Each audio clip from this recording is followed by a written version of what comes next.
O texto é conhecidíssimo de todos os crentes, João 3,16.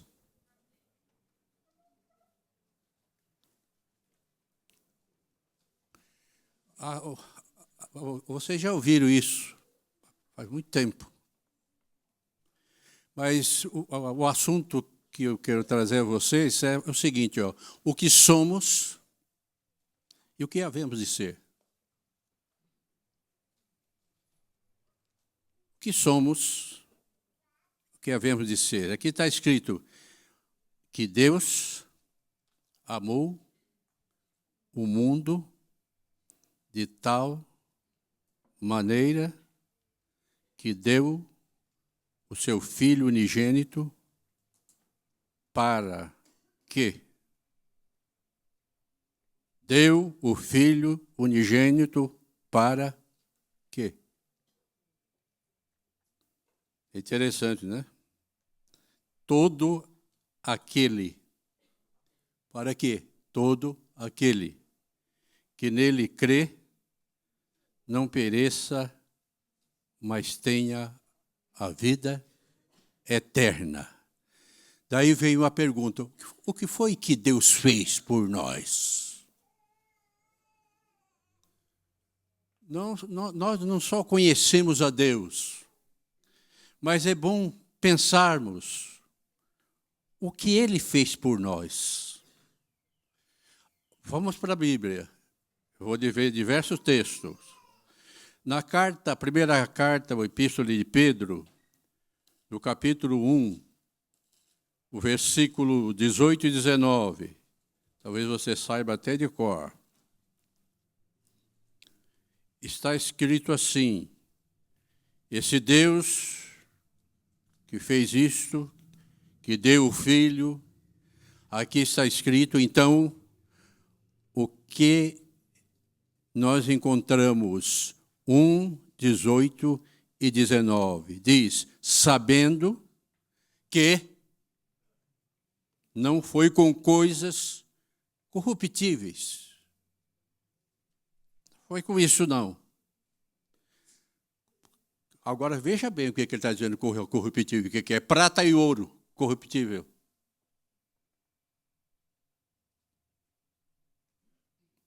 Nós não fomos comprados com prata ou ouro, não foi com coisas corruptíveis como prata ou ouro, que fosse resgatados. Desse mundo, quando fala em prata, quando fala em ouro, mas não foi com isso que nós somos resgatados. Não foi dinheiro, valores, materiais que nos resgatou. Não. E fomos resgatados da maneira, se eu disser, o mundo vive de vã maneira, ou de maneira vã. Não interessa saber o que ele está fazendo, ele está vivendo de maneira vã. E outras coisas, está perdendo o seu tempo.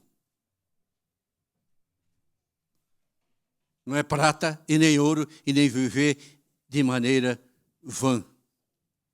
Ele nos resgatou da nossa vã maneira de viver, e olha bem, que essa maneira de viver ela é transportada de pai para filho, de filho para netos. Não foi com prata e nem com ouro que fosse resgatada a vossa vã maneira de viver, que por tradição recebeste dos vossos pais. Não meu pai nasceu nessa e morre nessa, e depois vai morrer na outra. Não é isso. Nós não fomos resgatados da vã maneira de viver que recebemos dos nossos pais, por tradição. Não adianta, mas nós somos resgatados com o precioso sangue de Cristo. O que é resgatar? Se resgata quem está em perigo. O barco afundou, vamos resgatar. O avião caiu, vamos resgatar. Se resgata quando se está em perigo. E quando nós estávamos no maior perigo, o maior perigo não é perder os bens. O maior perigo não é ser pobre. O maior perigo não é ser rico. Ele resgatou quando nós estávamos em perigo de morte. Perigo de morte. Eu vou amanhã estar lá no sepultamento do Manuel Moreira, eu não sei. A situação não é muito fácil, mas quem sabe eu tenho um tempo lá para dizer alguma coisa. Que é morte. E dizer que crente não morre ou não vê morte. E vão chocar muita gente. Ué, eu estou morto aqui, tá, mas não viu a morte. Crente não vê a morte. Vocês estão olhando para mim, quem disse isso foi Jesus. Estou só repetindo. Jesus disse assim, nunca verá a morte. Quem crê em mim, nunca verá a morte. Então, morte é coisa que se vê? Para nós, não. Não. A diferença é grande. Eu vou adiantar aqui para vocês, porque vocês talvez não possam ir lá. Olha bem. A Bíblia diz, o rico morreu e foi sepultado. Quando fala de Lázaro, não fala que ele foi sepultado, ele foi levado. E o pobre foi levado. O rico viu a morte. E o pobre foi levado. Levado por quem? Pelos anjos. Para onde? Para o céu.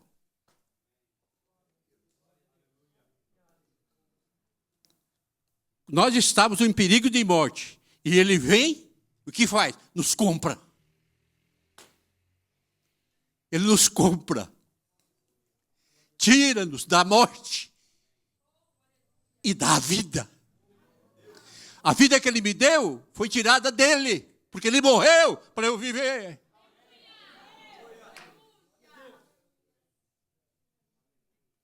Quando você está em perigo, ele vem e nos compra. Abre sua Bíblia. Apocalipse 5. Que na ceia a mensagem está aí, ó. Está ali.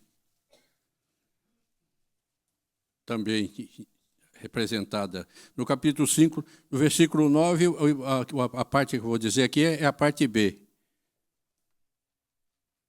A parte B. Lá ele está cantando e tal. Por aqui, a parte B diz, porque foste morto. Jesus foi morto. E com o teu sangue, olhe bem, compraste. Quando estamos no perigo, ele vem e nos compra. Aí nós ficamos sendo dele. Compraste para Deus. O Deus que é Pai, mas que nem todos são filhos dele. A todos são filhos de Deus, engano. Esse mundo pode até querer nos agredir, mas o mundo em si não é filho de Deus. Para ser filho de Deus, precisa nascer 2 vezes. Quem nasce uma vez, morre 2. Quem nasce 2 vezes, está sujeito a não morrer nenhuma vez. Então ele comprou para Deus, de toda raça. Comprou. Agora é preciso aceitar a transação. É preciso concordar com o negócio. É preciso receber a dádiva dessa compra. Então, o que ele fez por nós? Isto aí. Segundo ponto, o que ele faz de nós? O que ele fez por nós, você já viu, né? Entregou o filho, morreu, comprou, fomos comprados. Agora, o que ele faz de nós? João, capítulo 14, versículo 23. Vou ver se eu aguento ficar de pé. Senão eu pego uma cadeira aqui e sento. João 14, 26. Esse Dionísio aqui vocês não conheciam, né? É o Dionísio com 80 e poucos anos só isso. 14, 23 diz: Jesus respondeu e disse-lhe. Foi lá o Judas, mas não o Iscariote. Ele disse: se alguém me ama, guardará a minha palavra. Se alguém me ama, guardará. O que é guardar? Botar no bolso? Pôr em prática. E meu Pai o amará. Pois bem, tudo isso? Sim. Mas olha aqui o principal. Note bem. Você me ama? Guarda a minha palavra? Então será amado do meu Pai. E viremos, ele e o Pai, Jesus, para ele. E faz o quê? Faremos nele morada. O que é que ele fez por nós? Fez de nós o lugar para ele morar. Pensa nisso. Nós somos morada. Ele nos fez a sua casa. É em nós que ele habita. Ele habita num corpo que não tem número. Ninguém sabe quantos são? Pode ter, mas eu não sei quantos são. E ele ajunta todos no mesmo lugar.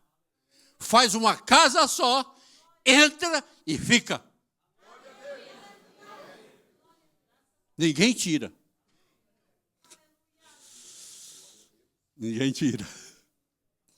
O morador é todo poderoso, ninguém tira. Isso que ele faz por nós. Faz para ele de nós sua morada. Vamos para Efésios, capítulo 2, versículo 22. Aleluia. No qual também vós juntamente sois edificados para a morada de Deus no Espírito. Vocês estão estudando a lição passada sobre Trindade, né? Aqui vocês veem aqui que essa palavra no Espírito aqui está com letra maiúscula. Morada de Deus no Espírito Santo. Trindade está representada. O Espírito Santo resolveu morar no corpo de Cristo. Mas não é naquele corpo que foi pregado na cruz. É esse corpo aqui que está presente, ó. É nesse corpo que ele mora. O Espírito Santo governou Jesus durante o ministério dele na terra. O Espírito Santo dirigia, impelia, morando em Jesus. Quando ele foi batizado lá, ele veio e desceu sobre ele de forma de pomba corpórea, e ele ficou dirigido. O ministério de Jesus. Ele atuava. E um dia o Espírito Santo teve que fazer uma coisa que talvez não fosse da sua vontade. Pegou Jesus, e a palavra é tão pesada, diz, impeliu para o deserto. O Espírito Santo impeliu Jesus para o deserto, com um sentido, uma causa, para ser tentado. O Espírito Santo impeliu Jesus para ser tentado. Ele não faz isso com você?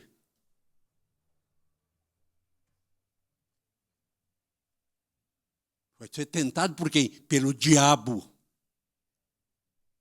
Não era por demônios. Era o diabo. Era o príncipe dos demônios. O mais forte entre eles.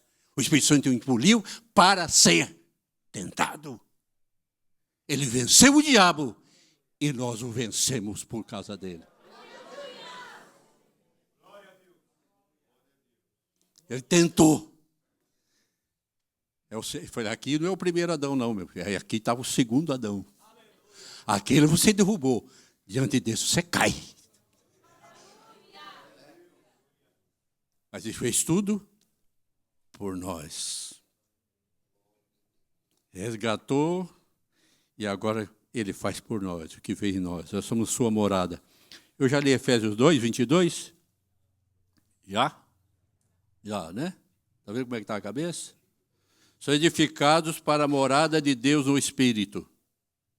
Então, a Trindade está aqui representada e esse Espírito Santo é quem nos dirige, é quem nos orienta, a quem muitas vezes nós intercessamos.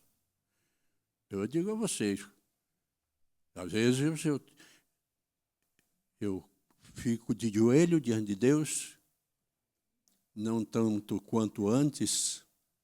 Quando não dá, eu fico deitado, viro de lado, viro a cara para a parede. Porque às vezes a gente entristece o Espírito Santo com as nossas conversas, com a nossa linguagem. Ele fica triste. Ele não vai embora. Ele continua na casa. Mas se o Espírito Santo ficar triste na casa, essa casa não vai produzir. Essa casa que somos nós não vai produzir. Os irmãos querem ver uma coisa? Os discípulos, no princípio do Evangelho, quando começaram a trabalhar, a vida deles, meus irmãos, era falar que Jesus era o Salvador. Quer fazer um teste? Quantos dias faz que você não fala a um pecador que Jesus é o Salvador?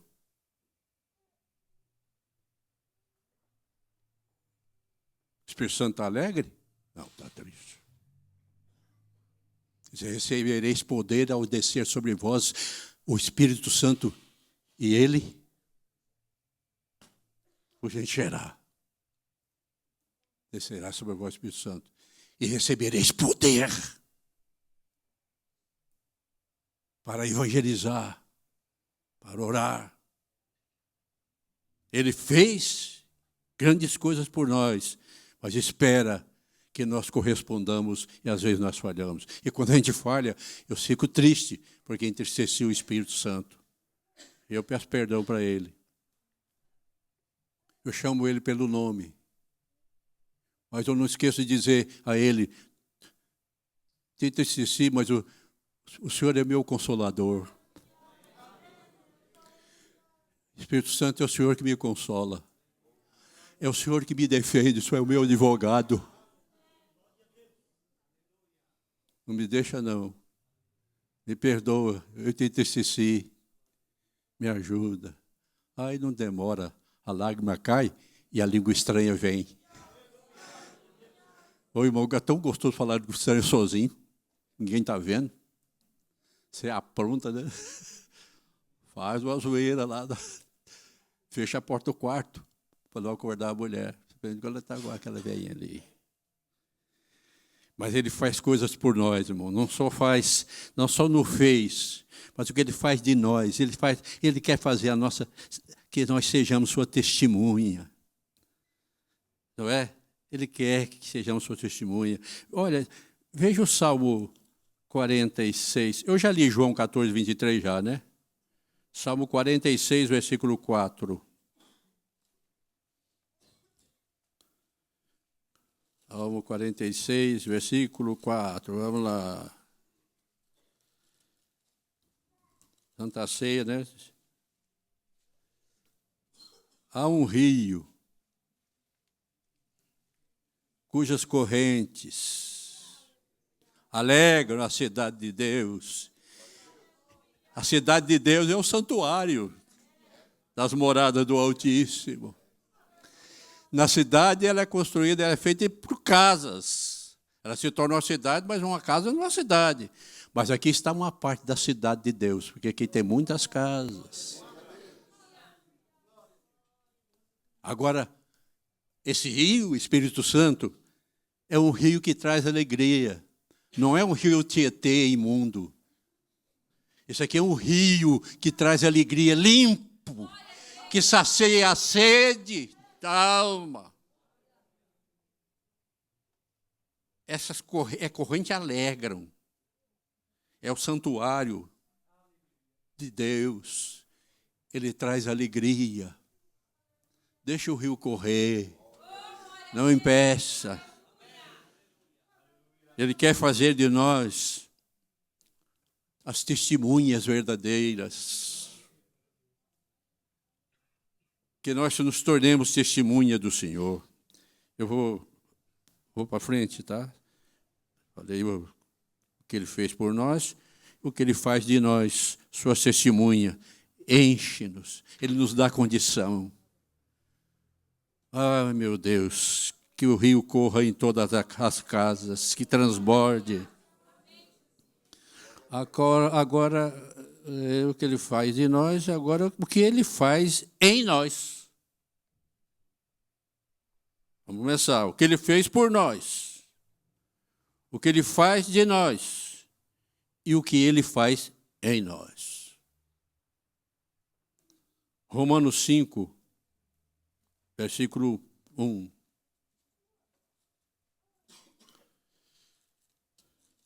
Não esqueça dessas coisas, irmãos. Leia, estude essa palavra. Primeiro aqui, ele diz, sendo, pois, justificados.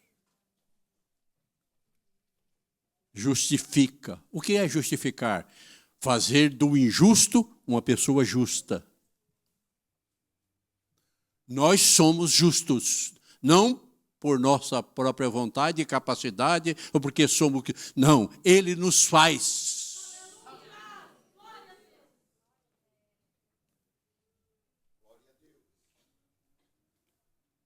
Sendo justificado pela fé, temos paz com Deus por nosso Senhor Jesus Cristo. Então, Ele justifica, primeiro. Depois de justificado, é que santifica. Tá? Na salvação, existe a justificação, porque você fica declarado justo perante Deus. E santifica. Faz de nós um santo. Aí nós entramos num estado de santidade. Esse estado de santidade, ele permanece enquanto estivermos servindo ao Senhor. A justificação, nós éramos o injusto, então Ele nos declara justo. Ele morreu por nós, nos comprou e nos declara justificado. Daí vem a santificação. A santificação, nessa área, é um processo. Tem um estado de santo, que é o estado de santidade. Mas a santificação é um processo. Essa santificação que é um processo, é essa santificação que você pode se santificar nele. É tão fácil entender isso. Você está mais santo hoje do que ontem? Santidade não, mas santificação sim. Santidade é um estado. Santificação é um processo. Entenderam? Esse processo, ele pode avançar, pode regredir. Só que a santidade não é perdida. Porque se perder essa santidade, perdeu a salvação. E isso é muito difícil. Não é impossível, viu? Mas é muito difícil.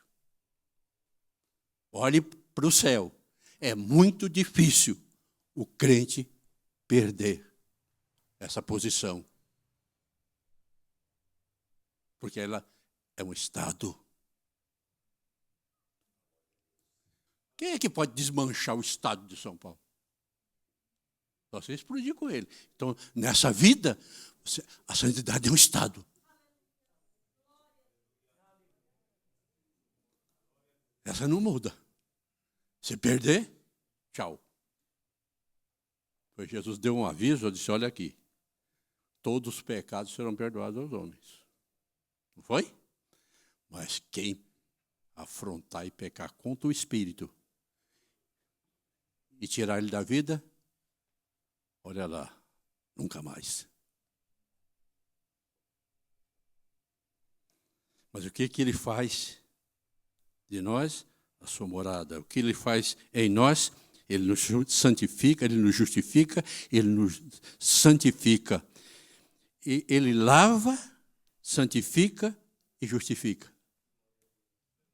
Jesus lava dos pecados, nos faz justos, eita, e santo. Ninguém faz isso, nenhuma religião faz isso, só Jesus faz. Essa tradicional, religião tradicional, esses mentirosos, ficam inventando agora um evangelho para enganar o povo.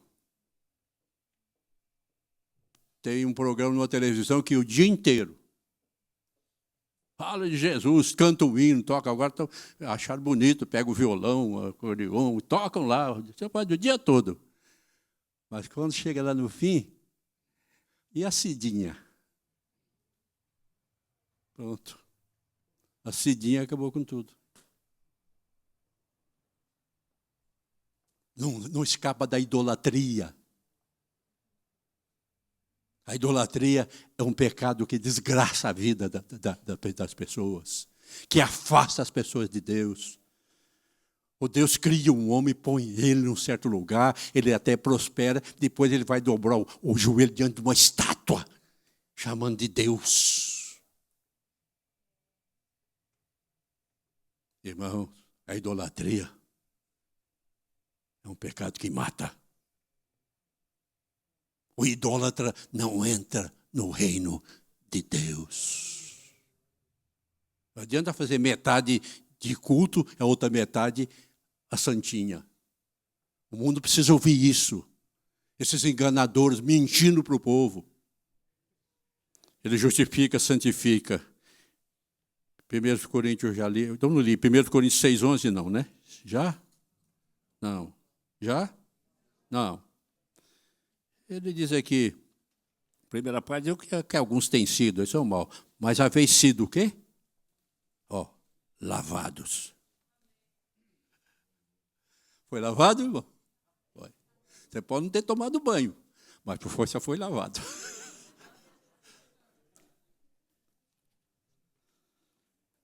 Mas haveis sido santificados. Mas haveis sido justificados. Em nome de quem? Do Senhor Jesus. E por quem? Interessante isso aí, né? E ele também faz parte dos outros. Pelo Espírito do nosso Deus. Justificado, santificado. Ele lava, santifica e justifica. E nós somos chamados justos. E nos coloca em uma posição que antes não tem como ser. Eu já disse aqui. Na posição de filhos de Deus com natureza divina. Filhos de Deus com natureza divina. O mundo tem natureza humana. Eu tenho natureza humana, mas eu tenho natureza divina. Primeira Epístola de João, capítulo 3, versículo 2. Amados, agora, olha bem, agora somos filhos de Deus. Agora. Por quê? Porque creram em Jesus Cristo e o aceitaram como seu Salvador e Senhor. Ele nos gerou. Então nós somos filhos de Deus gerados. E qual é a natureza de Deus? A natureza divina. Eu sou gerado de modo divino. Eu tenho a natureza divina.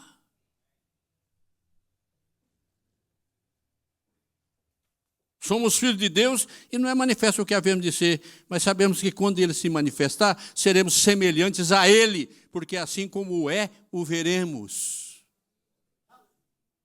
É brincadeira isso? É pouco isso aqui? Eu serei semelhante a Jesus? Meu Deus. Nos coloca na posição de filhos com natureza divina. Volta aí da carta do Pedro, o Pedrão lá, na segunda carta do Pedro. Olha no capítulo 1, versículo 4. Pelas quais Ele nos tem dado grandíssimas e preciosas promessas, para que por elas fiqueis participantes da natureza divina, havendo escapado da corrupção que pela concupiscência há no mundo. Ficamos participantes da natureza divina. O divino mora no humano e você recebe natureza divina. Só tem natureza divina quem recebeu o Espírito Santo. Estou falando de língua estranha, hein? Estou falando da pessoa. Ah, eu não recebi o Espírito Santo. Se você não recebeu o Espírito Santo, você não estava salvo. Por que você está salvo? Porque o Espírito Santo fez o seu corpo o templo dele. Ele vem e convence o mundo do pecado, da justiça e do juízo. Então eu tornei templo do Espírito Santo. Eu tenho a natureza divina, porque o divino mora no humano. Nos coloca na posição de filhos e nos dá a natureza divina. Agora, já falamos o que Ele fez por nós, o que Ele faz de nós, o que Ele faz em nós. E agora, nos coloca na posição de filhos e o que Ele quer fazer através de nós. Já descobriu isso? Pergunte para você, o que é que Deus quer fazer através de mim? Mas Deus precisa de mim? Ele quer fazer através de você. Eu sou dele, amém. Ele mora em mim e eu nele. Glória a Deus. Tudo bem. Ele justificou, santificou, lavou, colocou na posição de filho. E o que ele quer? Vamos ver o que ele quer. Na carta de Pedro, volta aí para a primeira carta de Pedro. Capítulo 2, e versículo 9. Vamos contar aqui agora. Primeiro, o que somos? Nós somos uma geração, somos eleitos. Eu não tenho que perder a eleição, eu já estou eleito. Perdeu a eleição. Eu não perdi. Irmãos, nós somos eleitos eternos. Ninguém ganha mais de mim. Eu já sou eleito. Oh, Jesus. Olha só. Agora pensa bem, vocês é a geração eleita. Outra coisa que eu sou. Só que eu não uso uma batinona comprida, não. Mas aqui está escrito sim que eu sou sacerdócio real. Exerço o sacerdotado, só que é divino, é real, é do rei. Eu e você temos o poder, com essa realeza e essa realidade que está em nós, de chegar num homem, numa mulher, numa pessoa, como servo de Deus, falar com ela e arrancar ela do inferno. e você conduzi-la através do Espírito para o corpo de Cristo. Olha o que Deus fez em você. Se alguém ouvir você, ele está salvo. Fale. Tem uma carta lá em casa, estava dentro da minha Bíblia, eu tirei para vir para cá. Há uns 15 anos que escreveram. Eu guardo. Falou do dia de uma alma salva no Caped, estudando a Bíblia. Ela fala dessa carta, quem era ela? Era a senhora. Que situação ela vivia. E como foi salva na hora que recebeu a oração lá. Estava eu e a irmã Albertina, que pertencia ao Caped naquele tempo, a mãe do Malafaia. E ela creu que Jesus é o Salvador. Ela estava drogada, e ela foi salva e liberta na hora. Nunca mais botou aquilo na boca, que ela foi salva. Nós somos, meus irmãos, olha aqui, geração eleita, sacerdócio real, nação santa, povo adquirido, para que anuncieis as virtudes daquele que vos chamou das trevas para a sua maravilhosa luz. Isso ele quer fazer de cada um de nós. Instrumentos que tire o povo das trevas e faz tornar o povo santo e mora nesse corpo santo. Último, quarto ponto.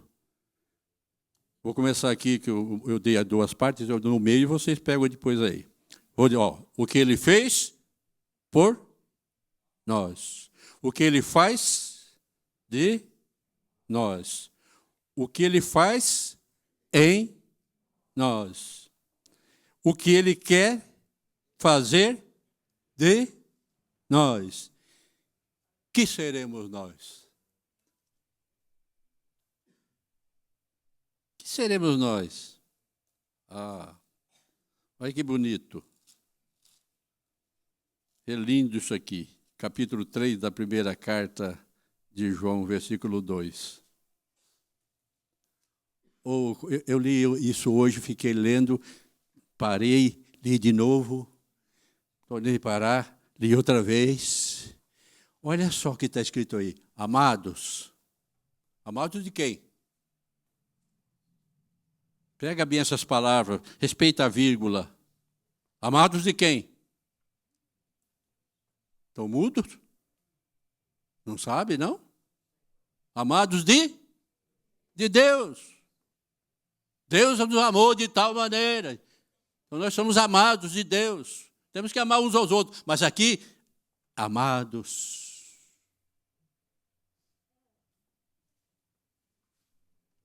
Agora somos. Olha bem, agora. Amados de Deus, agora somos. Não éramos, agora somos filhos de Deus. Só isso? Guarda isso aí agora. Mais ainda, não é manifesto. Agora nós não estamos vendo o que havemos de ser. Eu não estou vendo o que eu hei de ser. Eu posso falar, mas eu não estou vendo. Mas eu verei o que serei. Amados, agora somos filhos de Deus. E ainda não é manifesto o que havemos de ser. Mas sabemos que, quando Ele se manifestar, seremos semelhantes a Ele. E nós veremos Ele como Ele o é. Porque assim como é, o veremos. E não só veremos, mas seremos semelhantes a Ele.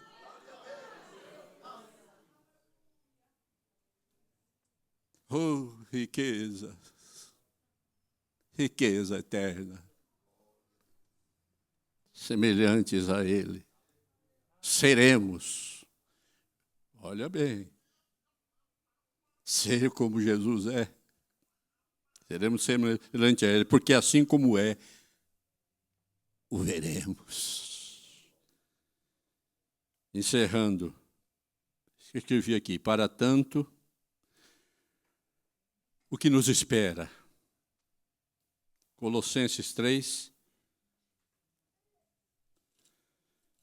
Colossenses 3. Portanto, se já ressuscitaste com Cristo, buscai as coisas que são de cima, onde Cristo está sentado à direita, à destra de Deus. Pensai nas coisas que são de cima e não nas que são da terra. Não se entregue a elas, porque já estás morto. O morto vai fazer o quê? Aqui. Mas e a vida? Ué, mas estou morto e estou vivo? Sim. Morri e vivi. Morri para esse mundo velho aí. E a vossa vida, olha bem, está escondida com Cristo em Deus. Vossa vida está escondida com Cristo em Deus. Quando o Cristo, que é a nossa vida, se manifestar, então também vós vos manifestareis com Ele em glória.